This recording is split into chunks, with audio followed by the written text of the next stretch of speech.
Hello friends, today we are going to study class 6 science book chapter 2 components of food. In chapter 1 we made list of the food items that we eat.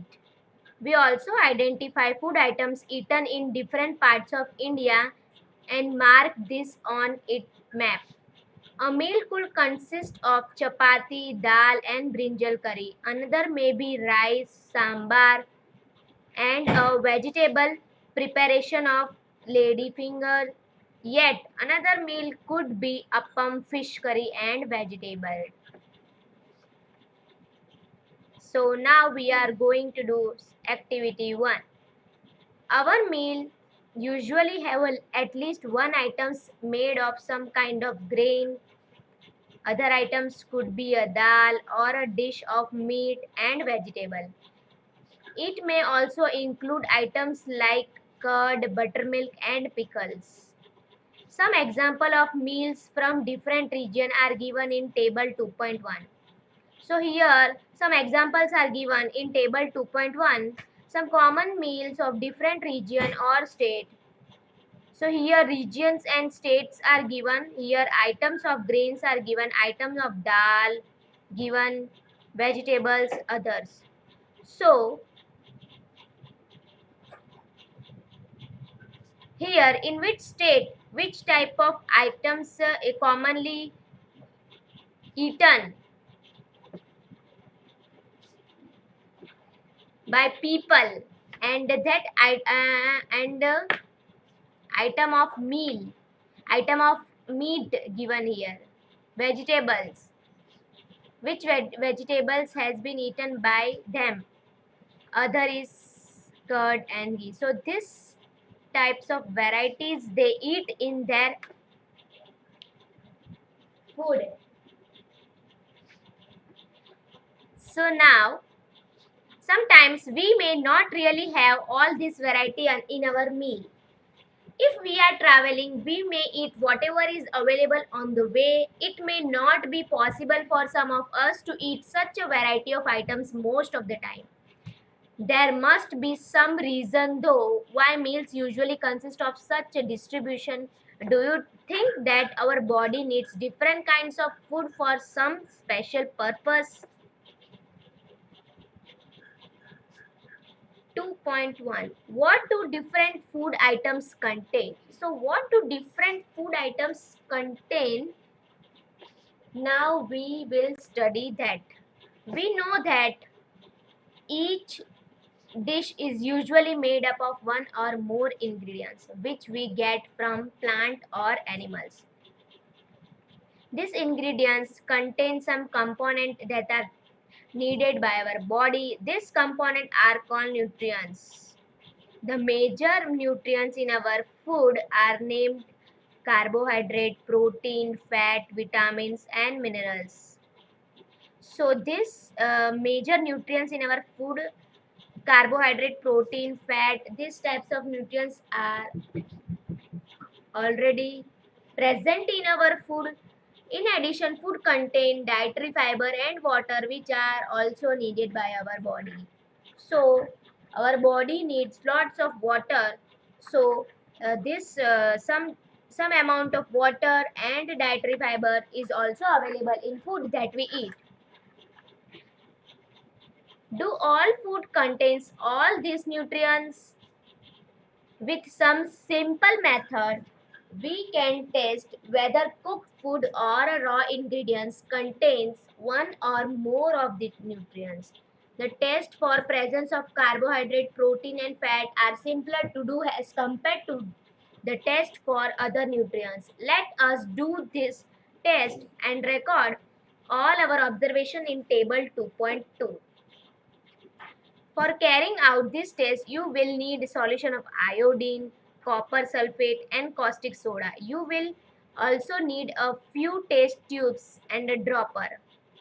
Okay, so these items we have to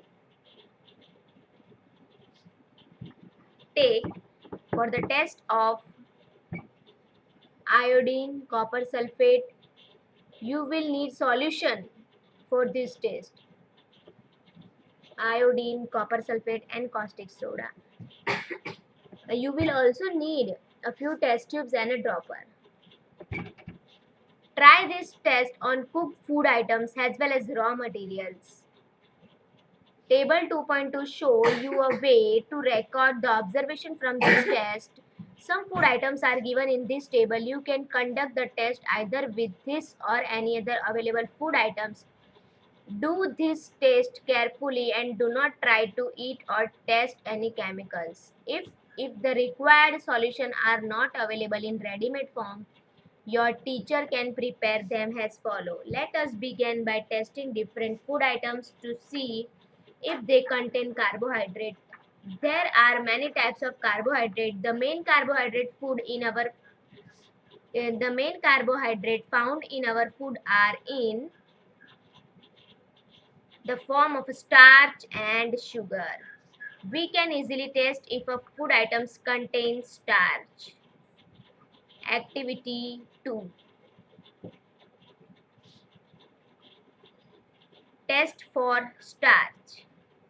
Take a small quantity of a food item or a raw ingredients. Put 2-3 drops of dilute iodine solution on it. Observe if there is any change in the color of the food items.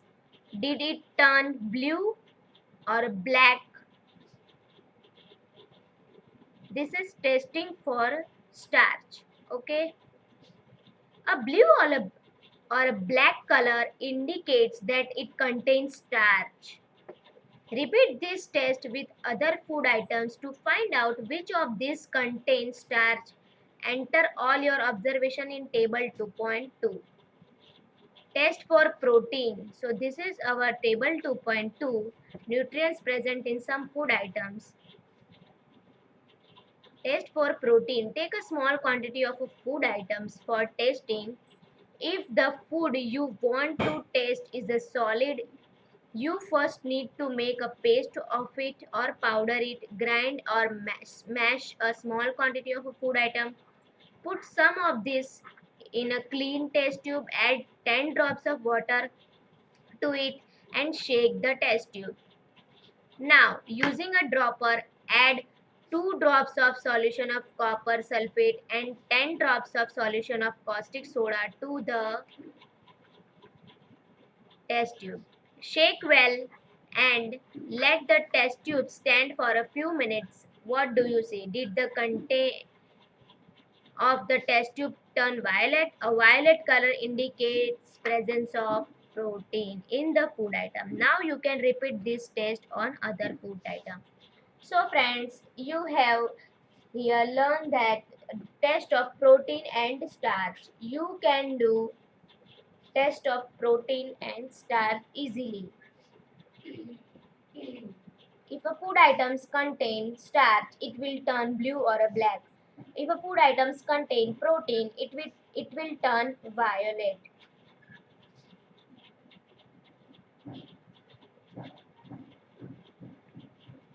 Test for fats.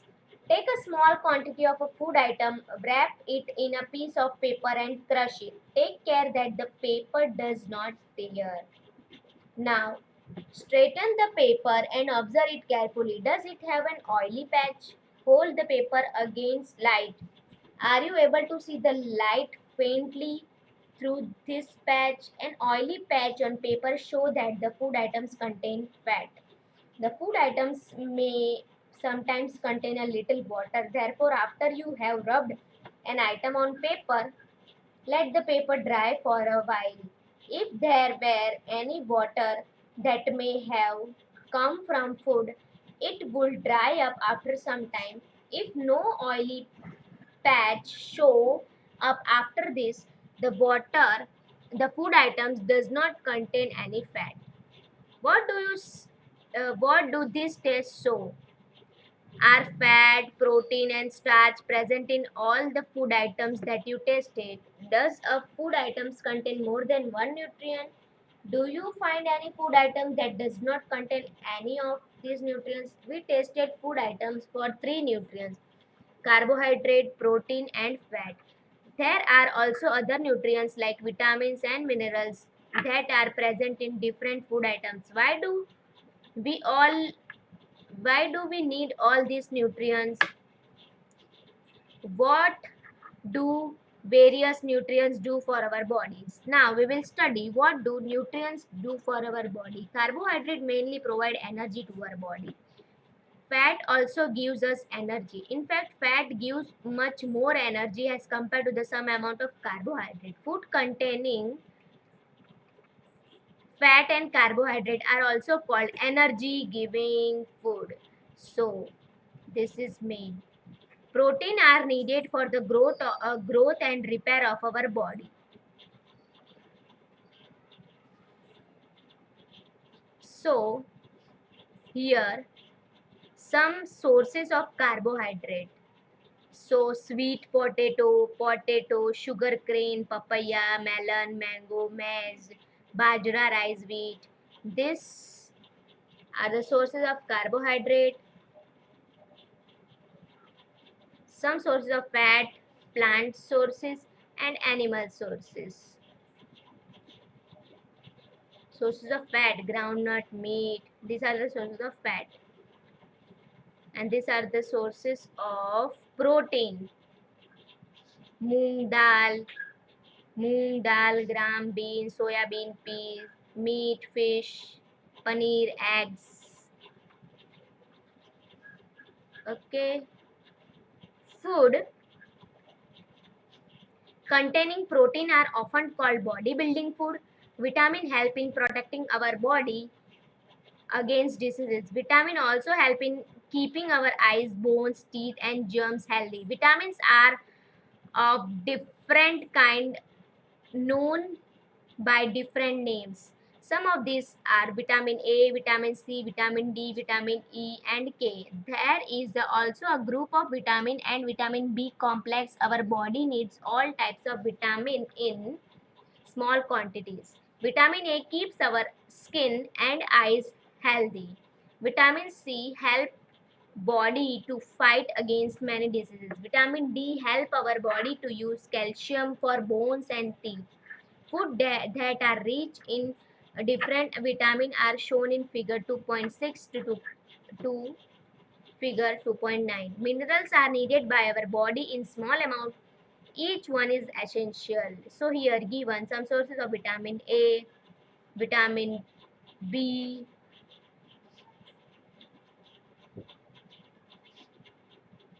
vitamin C, orange, tomato, guava, lemon, amla. Some sources of vitamin D.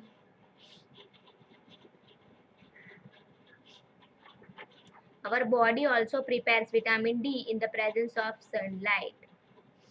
Some sources of iodine, some sources of phosphorus.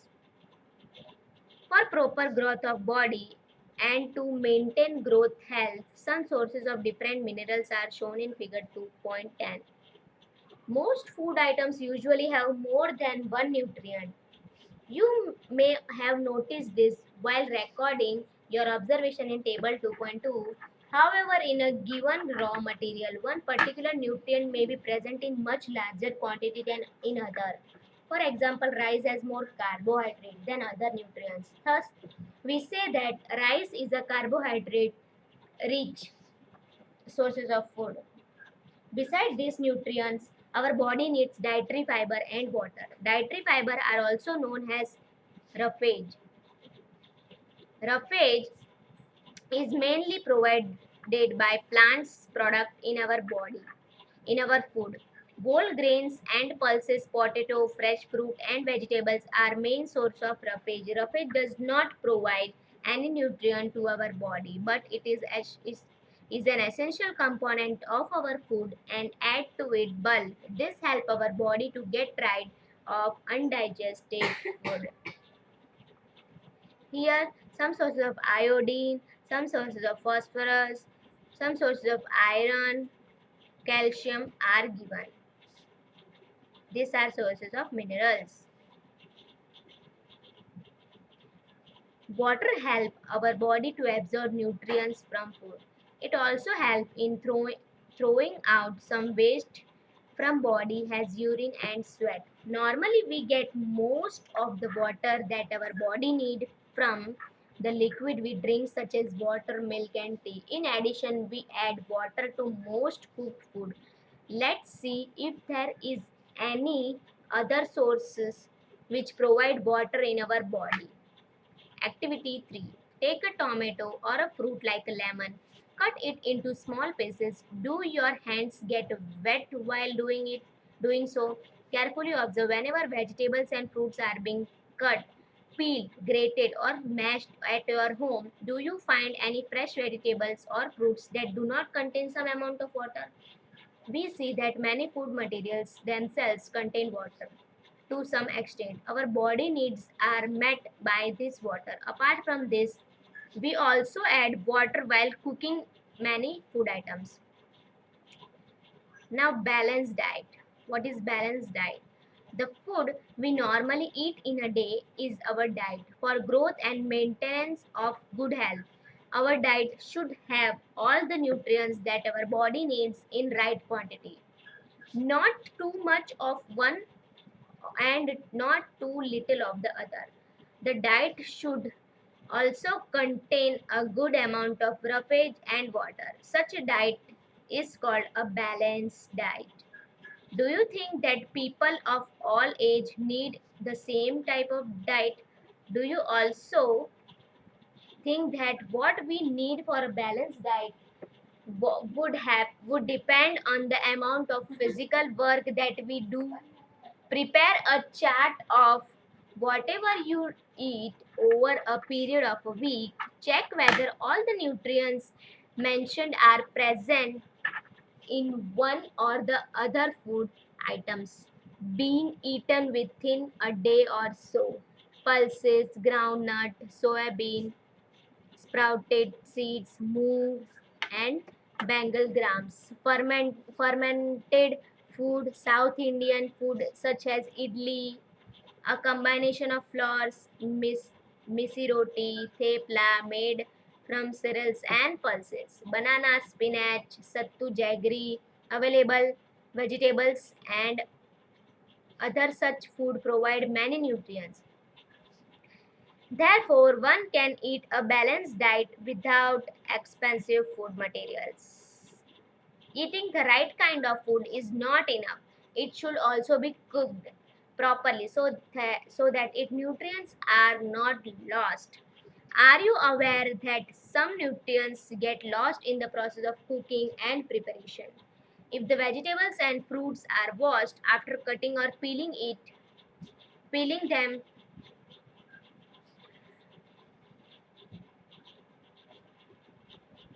it may result in the loss of some vitamins. The skin of many vegetables and fruit contains vitamins and minerals. Similarly, repeated washing of rice and pulses may remove some vitamins and minerals present in them. We all know that cooking improves the taste of food and make it easier to digest. At the same time, cooking also result in the loss of certain nutrients, many useful protein and considerable amount of minerals are lost of excess. Water is used during cooking and is then thrown away.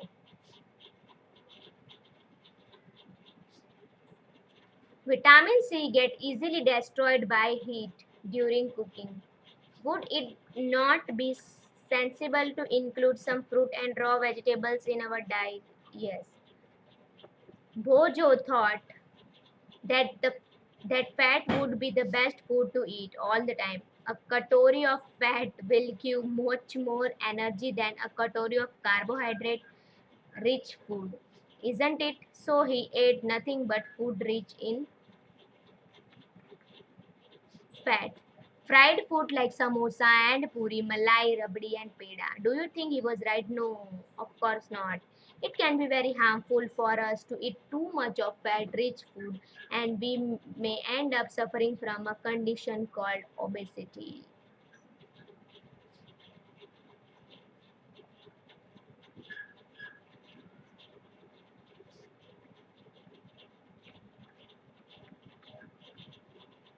Now, deficiency disease. A person may be getting enough food to eat, but sometimes the food may not contain a particular nutrient. If this continues over a long period of time, the person may suffer from deficiency. Deficiency of one or more nutrients can cause diseases or disorder in our body. Diseases that occur due to lack of nutrients over a long period are called deficiency disease.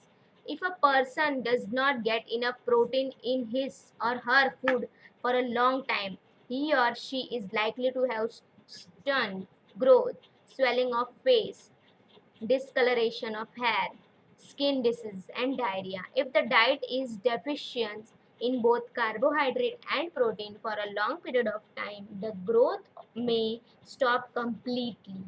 Such a person becomes very lean and thin and so weak that he or she may not even be able to move. Deficiency of different vitamins and minerals may also result in certain diseases or disorders. Some of these are mentioned in table 2.3. All deficiency diseases can be prevented by taking a balanced diet. In this chapter, we ask ourselves the reason why widely varying food from different region has a common distribution. This distribution we find ensure that our meal have a balance of the food nutrients needed by our body. Some diseases or disorder caused by deficiency of vitamins and minerals. Vitamin A deficiency disease or disorder, loss of vision, poor vision, loss of vision in darkness, sometimes complete loss of vision. Vitamin B1 berry, weak muscles and very little energy to work. Vitamin C scurvy, bleeding gums would take longer time to heal. Vitamin D, rickets, bones become soft and bend. Calcium, bone and tooth decay. Weak bones, tooth decay. Iodine, goiter. Glands in the neck appear swollen, mental disability in children. Iron, anemia, weakness. These are some keywords, and this table is very IMP to learn. So here we have complete our chapter. In the next video, we will solve this exercise of this chapter. Till then, thank you for watching.